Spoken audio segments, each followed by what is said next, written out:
কোনো বিবাহিত ছেলেই আমার মনে হয় না এমনি এমনি বেকার বসে থাকে। নিশ্চয়ই তার পেছনে কোনো না কোনো কারণ তো আছে। হয়তো তার কাছে কাজ অ্যাভেলেবেল নেই, কারণ এখন যে দিনকাল পড়েছে সবসময় কাজ চাইলেই কিন্তু কাজ পাওয়া যায় না। আর হয়তো তার পারিশ্রমিক অনুযায়ী সে কাজটা পছন্দ করছে না। আবার দেখো, সরকারি চাকরি করতে গেলেও কিছু না কিছু যোগ্যতা লাগে। তো সবার তো সেইটুকু যোগ্যতা নাও থাকতে পারে, কিংবা যোগ্যতা থাকলেও যে সবসময় সরকারি চাকরি পাওয়া যায় সেটাও তো না। আর একটা যদি ব্যবসাও তুমি করতে যাও, নিশ্চয়ই বাবার টাকা থাকা লাগবে। তো সবার বাবার যে লাখ লাখ টাকা থাকবে সেটা কিন্তু না। আর এখন যে দিনকাল পড়েছে, ব্যবসা করতে গেলে কিন্তু ভালোই টাকা লাগে।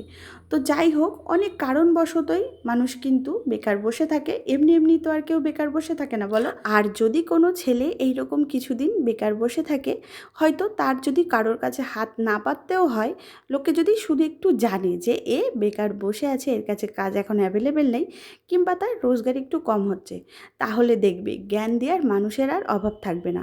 সমাজের লোক, পাড়ার লোক, আত্মীয় স্বজন যে যেইভাবে পারবে তোমাকে কিছু না কিছু জ্ঞান তো দিয়েই যাবে।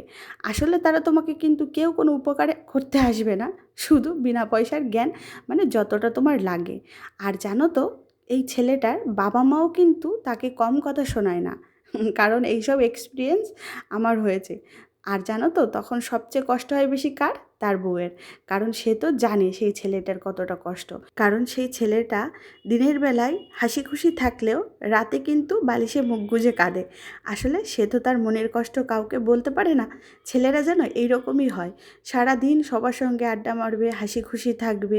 আসলে ছেলেদের চোখের জল খুব কমই বেরোয়, কিন্তু যখন বেরোয় তখন বুঝতে হবে তার কষ্টের পরিমাণটা কিন্তু অনেকটা। কারণ ছেলেদের অল্প কষ্টে কিন্তু অত সহজেও চোখের জল বেরোয় না। কষ্টের পরিমাণটা যখন অনেকটা বেড়ে যায়, তখনই একটা ছেলের চোখে জল আসে। আর মেয়েদের কি, একটু কষ্ট হলেই তো চোখে জল চলে আসে।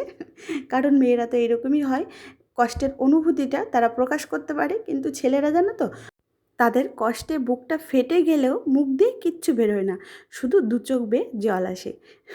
কারণ এইসব দিন আমি পার করে এসেছি। আর আমার বড় ঠিক এই রকমই। ও জানো তো, কষ্ট হলেও সহজে, মানে অতিরিক্ত কষ্ট না হলে আমাকে কিছুই বলে না। কিন্তু আমি তো ওর সঙ্গে অনেক বছর ধরেই আছি, যেহেতু আমরা প্রেম করে বিয়ে করেছি।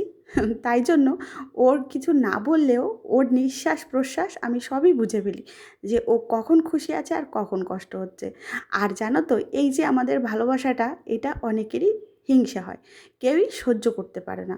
সেটা শুধু অপর লোক না, আমি দেখেছি নিজেদের লোকেরই হিংসেটা বেশি হয়। আর জানো তো বন্ধুরা, এই কারণেই আমাকে আমার শাশুড়ি, তারপর আরও শ্বশুরবাড়ির আত্মীয় স্বজনরা আছে, সবাই না, তো কিছু লোক আছে আমাকে একদমই পছন্দ করে না। কারণ ওই যে আমার স্বামীর সব কিছুতে যে আমি আগ বাড়িয়ে যাই, ওকে কেউ কিছু বলতে আসলেই আমি ঢাল হয়ে সামনে দাঁড়িয়ে যাই। কারণ আমার বরটা খুবই বোকা। ও জানো তো, ওকে 10 কথা শুনিয়ে গেলেও ও একটা কথারও জবাব দিতে পারে না। আর যেহেতু আমি সব সময় এই যে উচিত কথা সামনের পরে বলে দিই মুখের পরে, তাই জন্যে আমাকে অনেক কথা শুনতে হয়। কি আমাকে কি বাজে কথা বলছে তাতে কিন্তু আমার কোনো কিচ্ছু যায় আসে না। কারণ আমি জানি আমার স্বামী আমাকে কতটা ভালোবাসে, আর আমি আমার স্বামীকে কতটা ভালোবাসি। তোমরা যতই হিংসে করো, যতই নানা ধরনের কটু কথা বলো, তাতে কিন্তু আমার কিচ্ছু যাবে আসবে না। তো যাই হোক বন্ধুরা, দেখো, এই যে আজকে আমাদের বাড়িতে রান্না হয়েছে, মোচা রান্না করেছে মা, আর বেগুন ভাজা আর মুসুরির ডাল। যেহেতু মা আজকে বাড়িতে থাকবে না, একটু ডাক্তারের কাছে যাবে, তাই জন্য তাড়াহুড়ো করে যা পেরেছে তাই রান্না করেছে। তো রান্নাগুলো সবই ভালোই হয়েছে। তাহলে বন্ধুরা, আজকে আসি, পরে